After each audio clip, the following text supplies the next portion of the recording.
dimanche tout le monde. Alors, pour commencer, je vais vous inviter à tourner avec moi dans Éphésiens 16, 3, 16 à 21. Et ces versets sont la base de mon message ce matin. Et c'est Paul qui a écrit cela.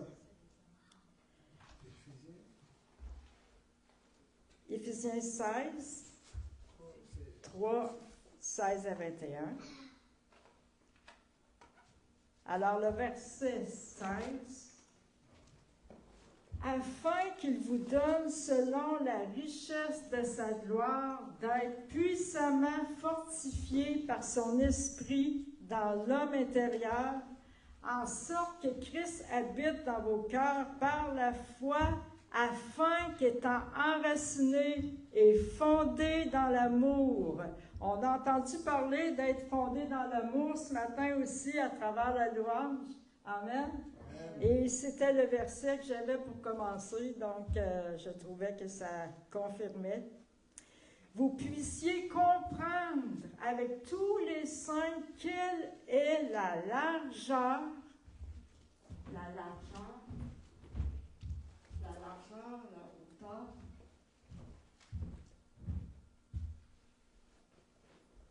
la longueur, la profondeur et la hauteur, et connaître l'amour de Christ qui surpasse toute connaissance, en sorte que vous soyez remplis jusqu'à toute la plénitude de Dieu.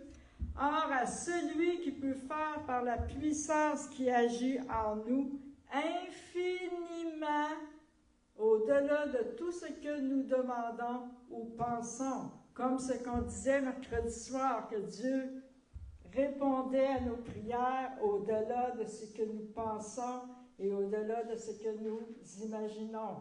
Amen. C'est toujours plus, c'est toujours le meilleur. Amen. Alléluia.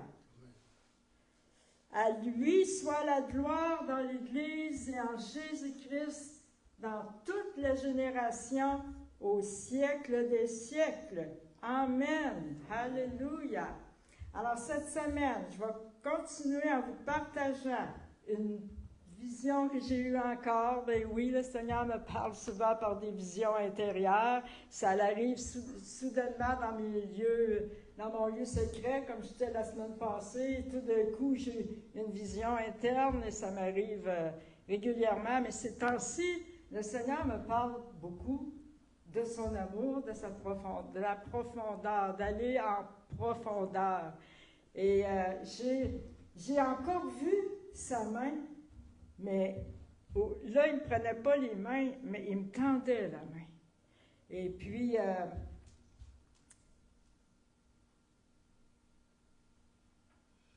j'écoutais le chant, et puis Jésus m'a tendu la main. Et quand je lui ai pris la main, tout a changé. Dans ma vision, tout a changé. Je lui ai pris la main, tout a changé. Le décor a changé. Et je suis entrée dans un champ. Un nouveau champ. Et puis, dans ma vision, j'étais comme un enfant. Et sa main me rassurait d'une telle façon que je n'avais pas encore connue. Et j'étais en confiance, j'étais tellement en confiance à ce moment-là, quand je tenais sa main, vraiment une confiance que juste lui peut dégager, peut apporter. Et puis, dans ma vision, dans la vision, je ne savais pas comment traverser le champ seul. C'était de l'inconnu, c'était un nouveau champ. Puis, lorsque Jésus m'a pris la main, c'est comme s'il m'aurait dit, « Viens avec moi, je vais le traverser avec toi. Donne-moi la main, je vais le traverser avec toi. » Ce champ-là qui est inconnu, ce lieu-là inconnu, ça peut représenter quelque chose de nouveau. Et pour moi, c'était quelque chose de nouveau qui se présentait devant moi, quelque chose d'inconnu. Et je voyais aussi que le champ représente quelque chose que chacun de nous doit traverser. Parce que quand il me parle comme ça, je sais que ce n'est pas juste pour moi. Et je voyais que ça peut représenter quelque chose de nouveau que vous avez à traverser. Ça peut représenter une situation que vous avez à traverser, comme le témoignage de Blanche qui nous partage depuis plusieurs semaines, son témoignage de son travail. C'était une situation qu'elle avait à traverser. Amen. Et Jésus a agi, Jésus était avec elle. Mais ce chant-là que je voyais, c'était un grand chant.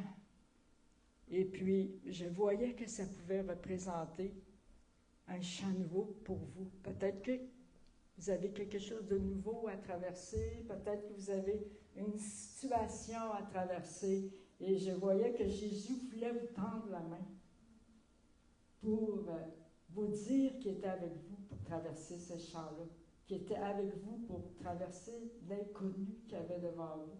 Qu'est-ce qui était nouveau ou qu'est-ce qui était difficile, la situation que vous viviez, qui voulait vous tendre la main et dire, regarde, tu n'es pas toute seule, je suis avec toi, donne-moi la main. Et à l'instant que je lui ai donné la main, la confiance est venue. Ça m'a rassurée. Dans ma vision, je me voyais vraiment comme un petit enfant qui était rassuré et qui était tout à coup en confiance. Alléluia, Jésus. Un enfant, on peut regarder les enfants. Un enfant est rassuré par la main de son père, n'est-ce pas? C'est une proximité qui est nécessaire avec son père, avec leur père ou avec leur mère aussi. C'est vraiment une proximité qui les sécurise de la main de leur père ou la main de leur mère. Et la parole de Dieu nous dit que nous sommes les enfants de Dieu. Alors nous aussi, nous avons besoin de cette proximité-là avec notre Père céleste. Amen. Nous avons besoin de cette intimité-là, de cette sécurité-là avec notre Père. Dans 1 Jean 3:1, il est écrit « Voyez quel amour le Père nous a témoigné pour que nous soyons appelés enfants de Dieu, et nous le sommes. Si le monde ne nous connaît pas, c'est qu'il ne l'a pas connu. Alors nous sommes ses enfants et nous avons besoin de cette proximité-là avec lui, de cette intimité-là avec lui. Alléluia, Jésus, de savoir qu'il est là, que nous ne sommes pas seuls.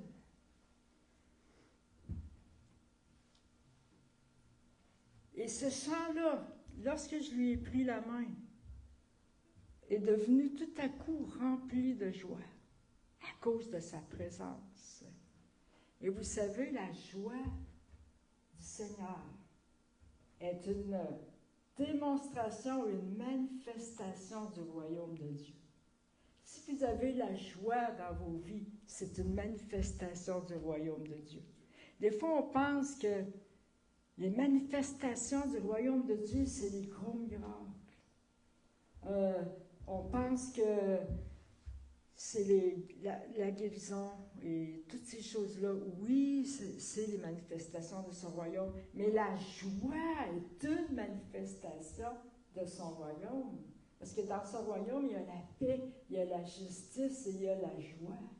La joie est une manifestation du royaume. Et dans nos situations, dans notre vie quotidienne, la joie, lorsqu'on a la joie, c'est une manifestation de sa présence. C'est une manifestation de son royaume. Alléluia. Avez-vous déjà pensé à ça? La joie, c'est une manifestation de son royaume dans vos vies, dans nos vies. Alléluia. Jésus. La joie, c'est pas juste pour des chatouilles ou c'est pas juste pour... et la joie de l'Éternel est notre force.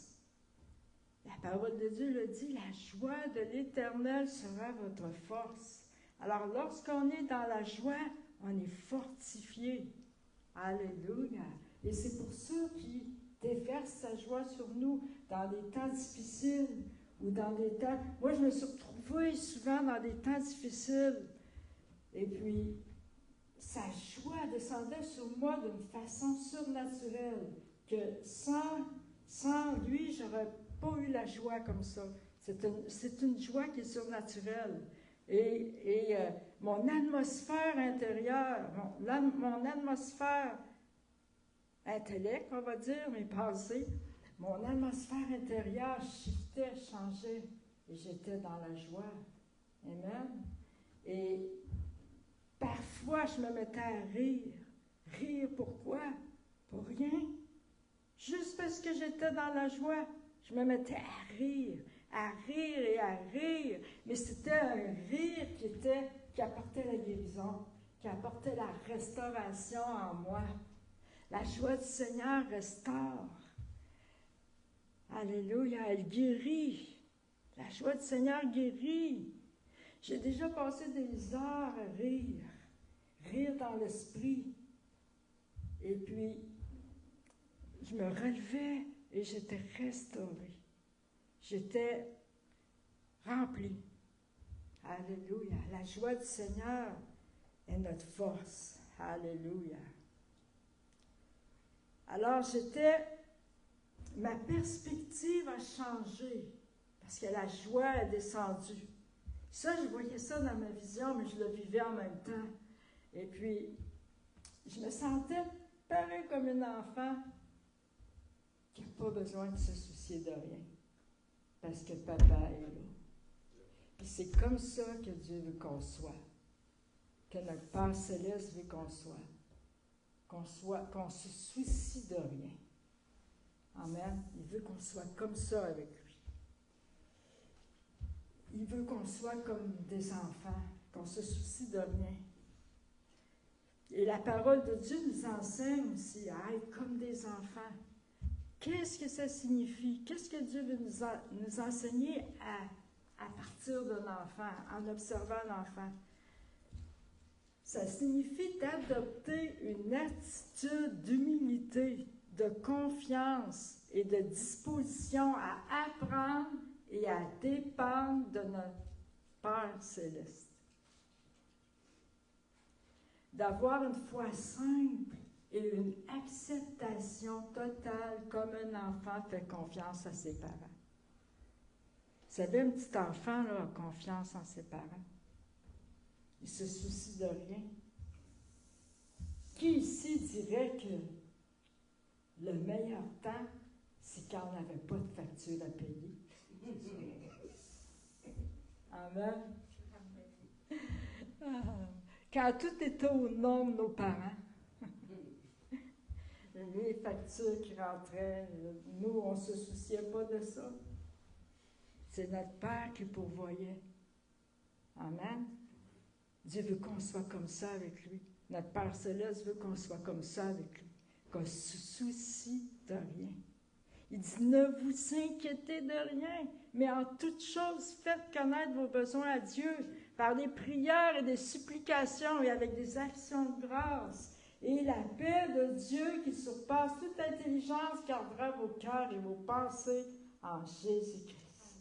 Est-ce que vous êtes capable de ne vous soucier de rien? Alléluia.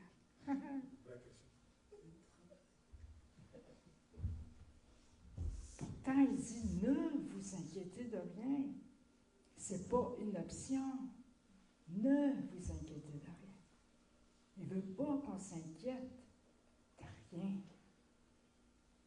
Amen. Il veut qu'on ait un cœur d'enfant envers lui.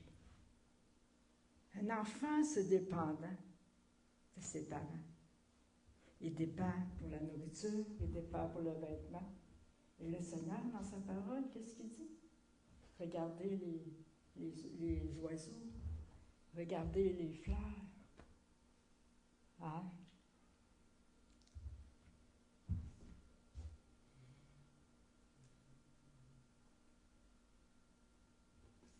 Donc, quand Jésus est là, tout change. La peur s'en va, elle est remplacée par la confiance. L'insécurité est remplacée par la sécurité. On se sent en sécurité quand Jésus est là. Alléluia. La solitude est comblée par sa présence et il va pourvoir pour les bonnes personnes aussi autour de nous. Ça peut arriver parfois que dans nos vies, il y a des gens qui quittent, qui partent.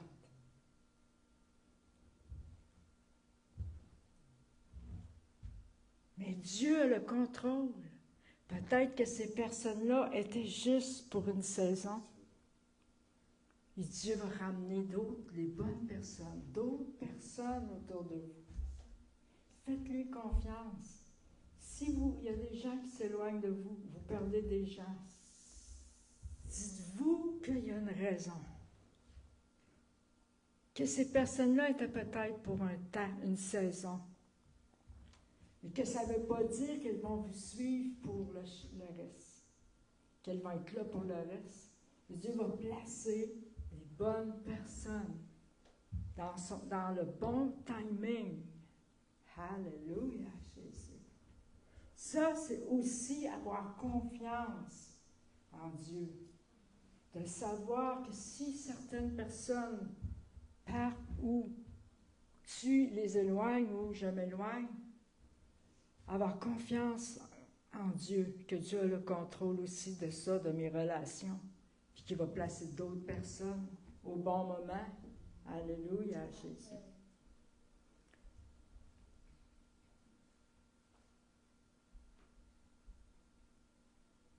Alors Jésus aime nous révéler sa présence. Et il sait comment pour chacun de nous, parce qu'il nous connaît.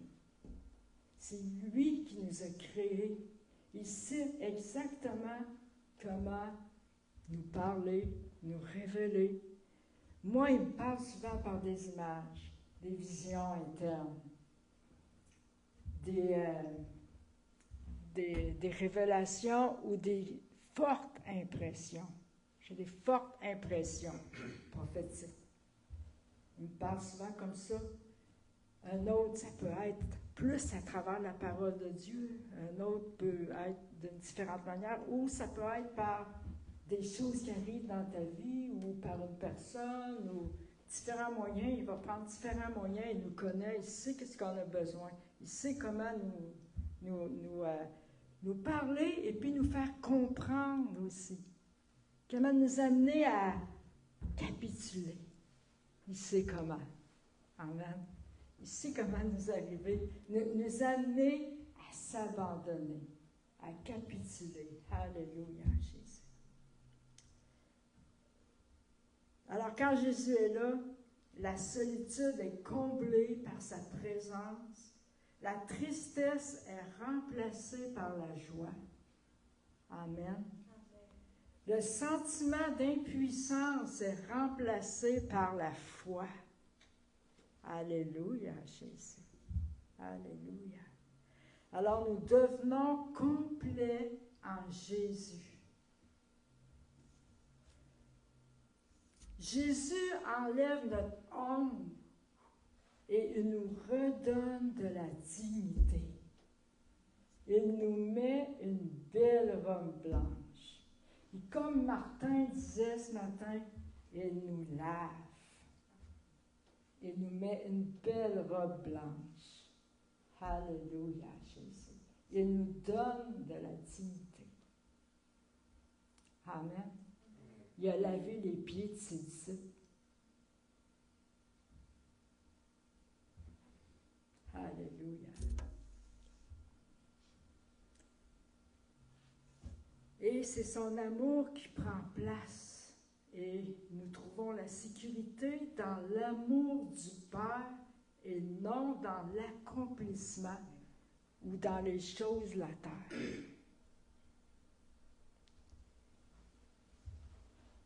Dans le fait qu'il nous aime et que son amour ne faillira jamais, comme on a entendu ce matin, les chants.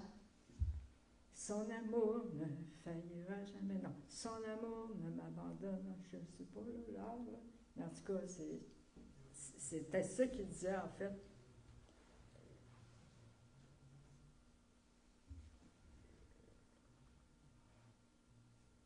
quand Jésus est là, on sait aussi qu'il est toujours prêt à nous pardonner. 1 Jean 1,9 nous dit « Mais si nous reconnaissons librement nos péchés lorsque sa lumière les révèle. » Alors, c'est lorsque sa lumière les révèle, non pas lorsque nous se scrutons par nous-mêmes et que là, on se sent coupable, mais c'est lorsque sa lumière les révèle. Il sera fidèle à nous les pardonner à chaque fois. Alors, c'est sa lumière en nous qui nous révèle nos péchés. Et non pas, et ce n'est pas par la condamnation ou par un sentiment de culpabilité, mais par conviction. Et Dieu est juste de nous pardonner nos péchés à cause du Christ. Et il continuera à nous purifier de toute injustice. Donc, qu'est-ce que c'est d'avoir la sécurité dans l'amour du Père?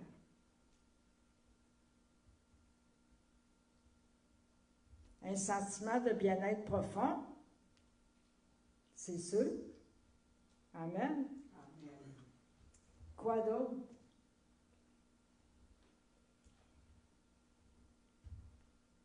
Un sentiment d'être complet. Amen.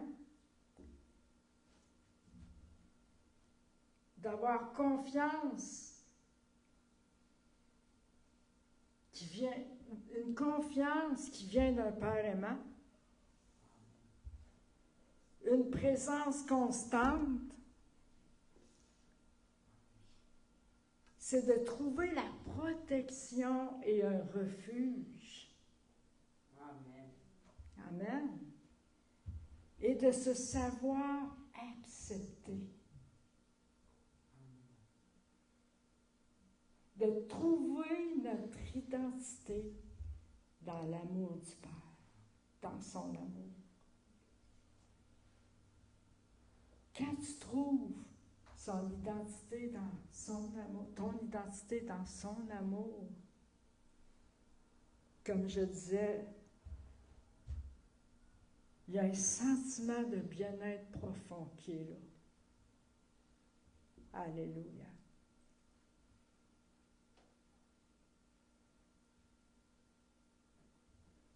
C'est aussi d'avoir l'assurance qu'il va pouvoir et que nous ne manquerons de rien.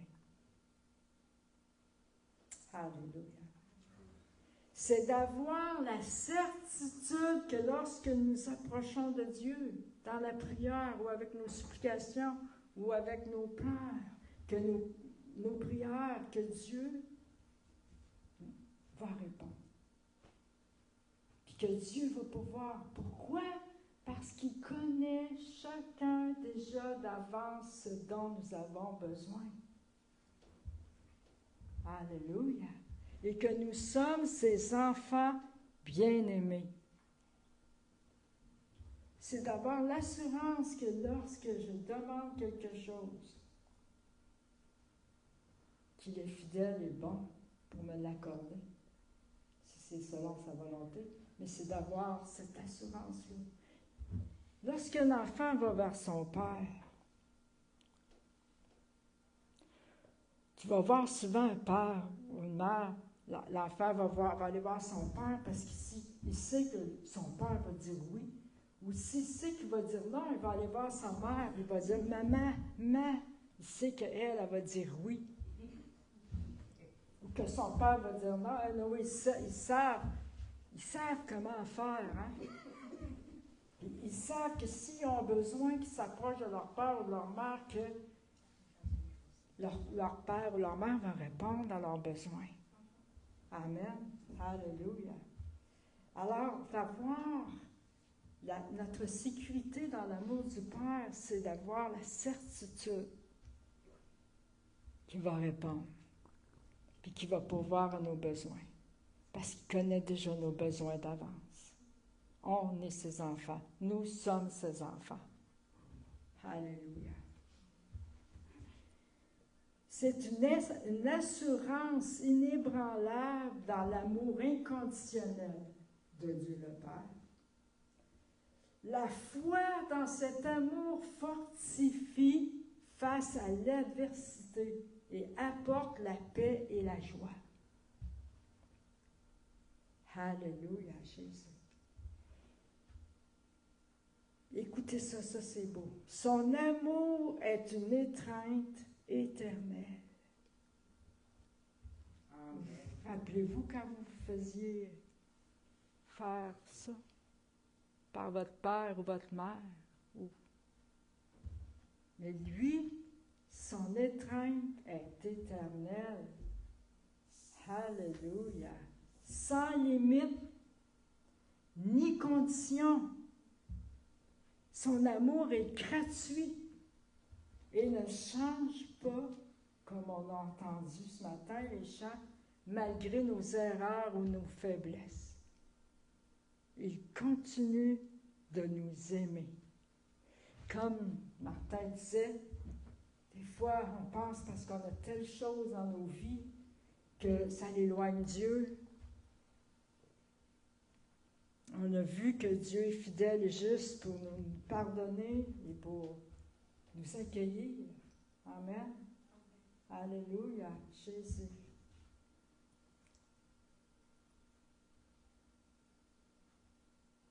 Cet amour profond, c'est un amour profond, transforme. Et en demeurant dans cet amour, nous sommes transformés et bénéficiant d'une assurance et d'une sécurité que nous n'avions pas avant. Est-ce que vous aviez cette sécurité-là avant de connaître l'amour de Dieu? Est-ce que vous vous sentiez comblé autant?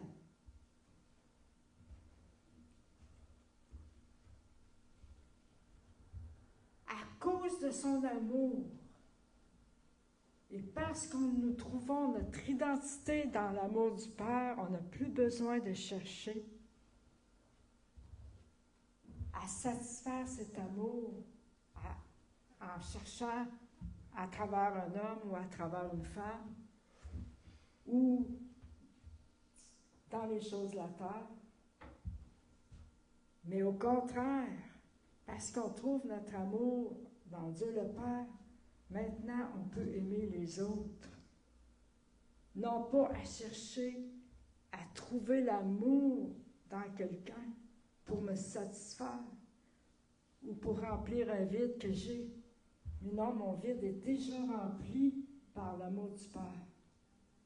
Alors je peux aimer l'autre comme Jésus m'aime, comme le Père m'aime. Parce que premièrement, il m'aime et je l'aime. Alors je peux aimer l'autre de la bonne façon. Parce que souvent, on va chercher l'amour, à être satisfait, trouver l'amour dans quelqu'un pour remplir un vide. OK? On va dire ça, bon, je veux une femme parce que je veux combler un vide que j'ai ou parce que je veux trouver l'amour. Ou je veux un homme parce que je veux combler un vide ou je veux trouver l'amour. Mais quand on est sécure dans l'amour du Père, c'est plus comme ça qu'on voit ça. Au contraire, on donne. On donne à l'autre. On aime l'autre. De la même façon que le Père nous a aimés. On ne cherche plus pour combler nos besoins. Mais on va plutôt chercher à donner à l'autre. Alléluia, Jésus. Et c'est pareil c'est de trouver notre identité dans l'amour du Père. Et lorsqu'on trouve notre amour dans l'amour du Père, on peut aimer les autres. On ne cherchera pas à ce que les autres nous donnent. mais on va donner. Alléluia. Donc, ça change nos relations. Ça change les relations conjugales et ça change les relations aussi entre amis. Avec notre famille et tout, on ne cherchera plus juste à prendre, mais on va chercher plutôt à donner de nous-mêmes, de notre amour. Alléluia. Amen. Parce qu'on puise dans l'amour éternel de Dieu. Alléluia. Parce qu'on entend souvent des gens dire « Ah, si j'aurais une femme, je serais heureux, mon cœur serait comblé. Si j'aurais tel job ou telle chose, je serais heureux, mon cœur serait comblé. » Mais non, c'est dans l'amour du Père, premièrement, que tu dois être comblé. Amen. Alléluia. Ça ne veut pas dire que Dieu ne veut pas te donner une belle auto, ou ne veut pas te bénir avec une femme ou avec un homme. Mais ça veut dire que premièrement, si tu trouves ton identité dans l'amour du Père, tu ne chercheras pas ton identité dans cette femme. Tu ne chercheras pas ton identité dans cet homme. Tu ne chercheras pas ton identité dans ton travail, ta promotion ou ton argent. Ton identité t'approuve en Dieu. Alléluia, Jésus. Parce qu'on est dans une société où tout le monde veut prendre. Amen. Tout le monde veut prendre. Tout le monde consomme. On est dans une société de consommation. On consomme, on prend. Alléluia. Alléluia. Alors que c'est de donner. Il y a plus de bénédictions à donner qu'à recevoir. Alléluia, Jésus. Alors si, je ne sais pas pourquoi je parle de ça. Parce que moi, je suis veuve, je suis plus mariée. Mais j'ai quand même à cœur, j'ai quand même de l'expérience, alors je peux en parler. Dans un couple, OK, une femme et un homme, si tu ne trouves pas ta sécurité dans l'amour du Père, premièrement, tu vas chercher à prendre, puis tu vas être en compétition avec l'autre. Tu vas chercher à ce que l'autre te satisfait tes besoins, puis tu vas avoir des attentes. Tu vas placer des attentes dans l'autre. Tu vas placer des attentes dans ton conjoint, ou dans ta femme, ou dans ton mari. Et puis, tu vas être déçu. Parce que si tu mets des attentes dans l'homme ou la femme pour te satisfaire, pour combler tes besoins, tu vas être déçu. Parce que c'est pas là que tu dois les trouver. C'est pas là que tu dois les chercher. C'est en Dieu le Père, premièrement. Sinon, ça devient une relation égoïste, finalement. Chacun cherche à être satisfait. Puis là, c'est là qu'il y a des conflits qui surviennent et tout ça. Mais si chacun, l'homme et la femme, est rempli de l'amour du Père, tu ne chercheras plus à combler, à prendre de l'autre pour être satisfait. Mais tu vas donner à la place. Tu vas chercher à ce que l'autre soit comblé. Amen. Alléluia. Moi, je dis tout le temps, avant de te marier, commence par trouver l'amour en Dieu. Commence par être comblé en Dieu le Père. À trouver ton identité dans son amour. Avant de te marier. Et si tu es déjà marié, ben, va tout de suite au Père. Trouve ton amour dans le Père. Puis ta relation va changer.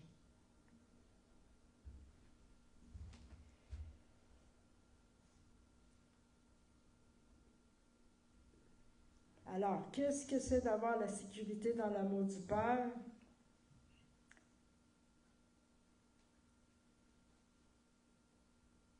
Donc, nous pouvons s'appuyer sur cette source d'amour et de soutien affectif et émotionnel, de réconfort. Amen. Alléluia. Son amour est une source pour nous. Nous trouvons un modèle et un guide de caractère et de vertu. Alléluia. Il nous aide à trouver notre plein potentiel. Parce que c'est seulement en Jésus, seulement en lui qu'on peut trouver notre plein potentiel. Alléluia. Parce qu'il nous a créés pour être en relation avec lui. Parce qu'il a une destinée pour nous. Il a déjà un plan. Alors c'est seulement en lui qu'on peut trouver notre plein potentiel. Alléluia. Son amour est notre fondation sur quoi nous bâtissons notre identité et notre vie. Son amour est notre fondation. Alléluia, Jésus. Alors, rapidement, 4 dimensions de l'amour de Dieu à l'image de la croix.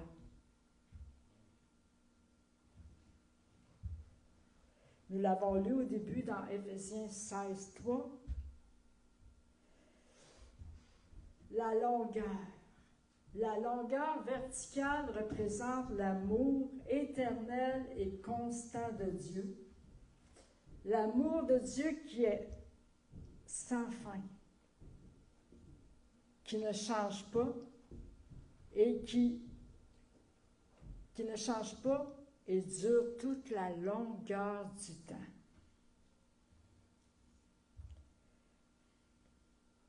De toute éternité pour toujours sans s'épuiser. Quand tu regardes la croix, tu peux regarder la longueur, la largeur.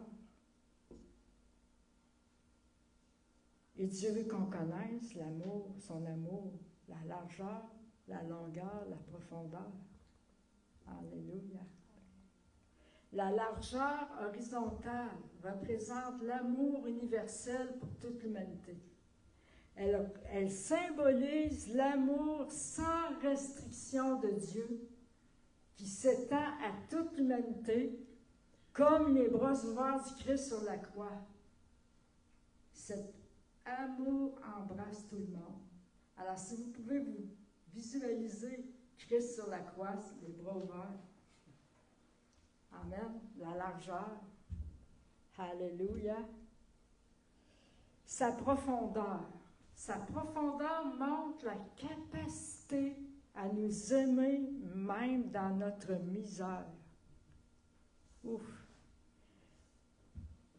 Cette dimension représente l'amour de Dieu qui nous atteint dans les moments les plus sombres de notre vie. Il va jusque dans notre misère, notre état de péché pour nous trouver et nous soutenir.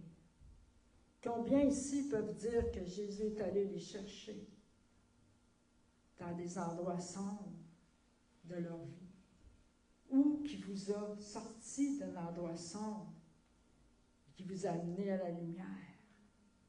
Moi, je peux le dire avec un gros amen.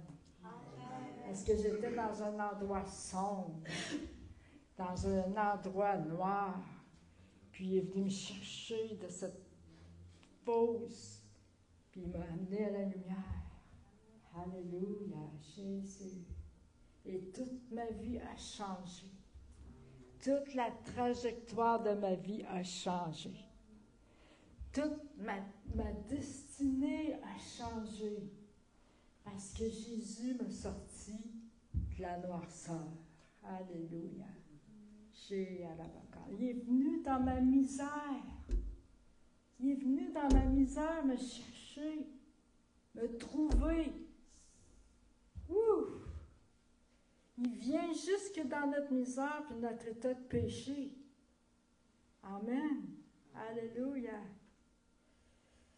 Sa hauteur est l'amour de Dieu qui nous dépasse et aspire à nous élever. C'est une invitation à reconnaître que nous ne sommes pas Dieu, mais qu'il nous appelle à la gloire éternelle. Amen. Alléluia. Quel amour! Ces 4 dimensions montrent un amour qui est à la fois infini, universel, compatissant et destiné à nous glorifier. Alléluia! Une expérience qui surpasse toute connaissance humaine. Amen. Alléluia. Y avez-vous pensé? Vous allez être glorifié. Alléluia. Alors ce matin, si tu n'as pas reçu l'amour de Dieu dans ta vie, ou si tu l'as reçu, mais que tu veux connaître son amour encore avec plus de profondeur, ou si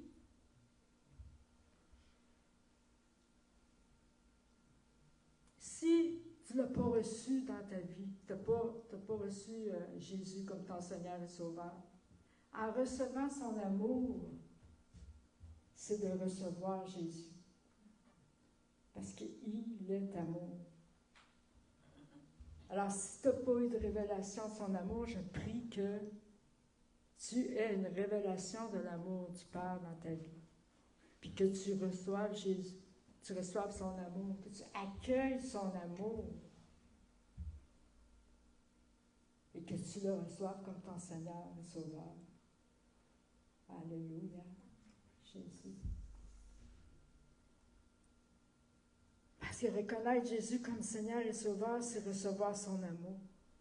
Ce qu'il a fait sur la croix pour toi.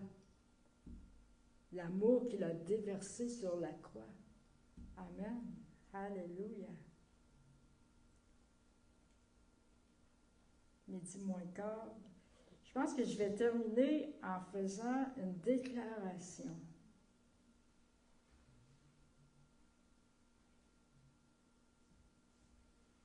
Quelques vérités des Écritures.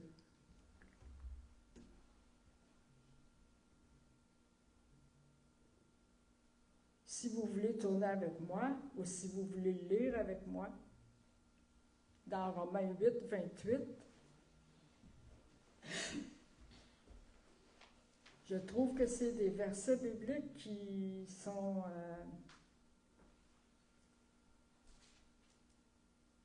qui affermissent.